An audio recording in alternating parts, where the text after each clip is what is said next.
So ang kingdom mga kaigsunan dili religion nga diin diha ta naka-depend sa religion. So ang kingdom usa ka nasod nga diin gidumala sa hari ug kini nga nasod naka-intended para sa mga citizen sa kingdom. Para lang gini sa mga taga-kingdom. Way labot ani ang kanding. Way labot ani ang tagagawas. Way labot ani ang taga-religion. A religion is not belong to the kingdom because kingdom is intended for those who are willing to kanang mahimong citizen sa kingdom. And then ang good news is kining kingdom wala siya karon naghatag og kanang unsa ni kanang panawagan niya kinsay willing magpahimo nga citizen sa kingdom. In fact, we are all citizens in this kingdom. Kitang tanan mga citizen kita ni nga kingdom. Nahisalaag lang ta sa atong panghuna-huna sa pagtulunan sa religion. Mo na nga bisag asa nangabot ang ato ang mindset.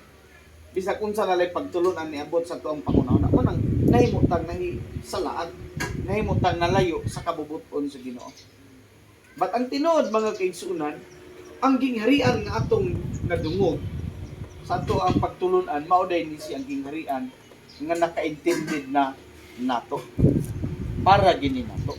Para gini sa inyong mga anak, sa inyong next generation. So tungod kay kini nga kingdom, naka-intended naman nato, dapat mahibaluta unsay ato ang katungod dinhi nga kingdom. What is our legal rights in this kingdom? Dapat tay legal rights in the kingdom. What is your legal rights in the kingdom? Mao nay pangutana. To know your legal rights in the kingdom, first let's talk about the difference of the religion and the kingdom of God. Unsa may difference? Unsay kalahian sa religion o sa gingharian sa Dios? Okay, ang religion, mga kaigsunan, group of people. Okay? Grupo sa mga tao, mold by people, no?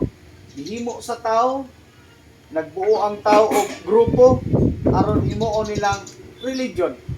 And then ilang gihimong sentro ang Biblia sa ilang religion para mag-proof nila nga ang ilang religion Bible based. Ano siya? Pero Bible based sila and then naghimo sila og doktrina. Sila gihimo doktrina. Unsa ang doktrina? Kung sa balay pa na mao na siya mga priest na naghatag og ligpon sa balay. Mao na say mga kuan, mao na say mga haligi nga og sa balay pa na siya. So mga ang religion na ning kamot og imong doktrina, unsa ning mga doktrina? Mao ning bawal. Bawal ka mosimba sa lain.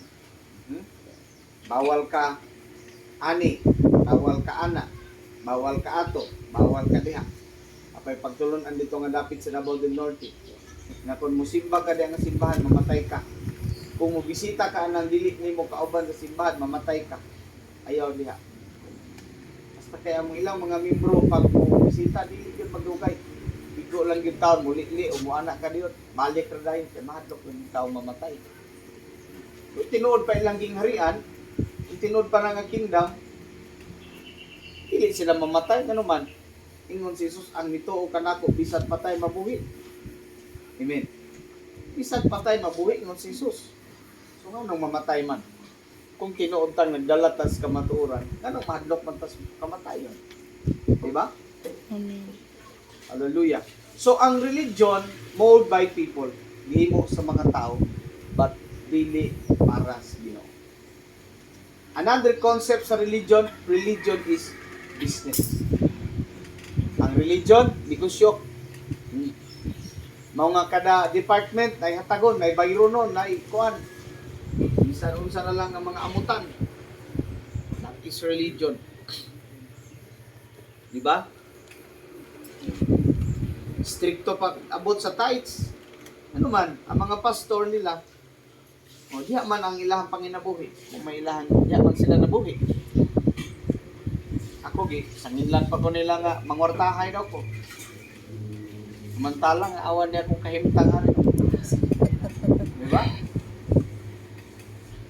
Nagnegosyo, nagtrabaho. Pero matingala ka itong mga pastor nga, way trabaho, way negosyo. Mga bahay nindot. Sakyanan Hilux. Ha? O, sa gikan nilang gipalit. Ikan sa kwarta sa mga tao. O na truth. So, religion is a business. Negosyo siya. Na kung ang tao magpasakop sa religion, nahimo siyang nagpasakop niya ng negosyo. Ang problema lang, kay diha nga negosyo sa religion, walay balik nimo. Ikaw may tighan. Ikaw may magatima nila. Ikaw may magbuhi nila. Dili para dili nga kung naa kay business, naa kay income, insured na ang imong pamilya diha. Di ba? Yan, diri sa kingdom, ang concept nga kung ginabutang sa mga pastors, ang ministry, dili panginabuhian. Amen. Ang embassy nga itong gidala, dili panginabuhian. That's why, manrabaho ta, magnegosyo ta, maningkamot ta para ma-provide ta. Kaya kining ministry, i-provide ni sa Ginoo sa tuwa, gigamit ta sa Ginoo ani. Pero, namang gihapon tayo mga ginagmay nga kuan. Ginanglanon. Oh? That's why ang sharing the kingdom para sa kasayron sa tanan 50% sa embassy, 50% po sa tanang workers diha, pinang pastor ana, may bahin sa unsay naabot diha. Kaya ang focus diha development sa embassy. Okay? So muna nga makita nimo ang ministry sa kingdom nga wala gid siya halong business. More on pag gid siya kini ministry concept. Okay? So mao may kalahian sa religion. Religion is a group of people. Second, religion is business. Big business.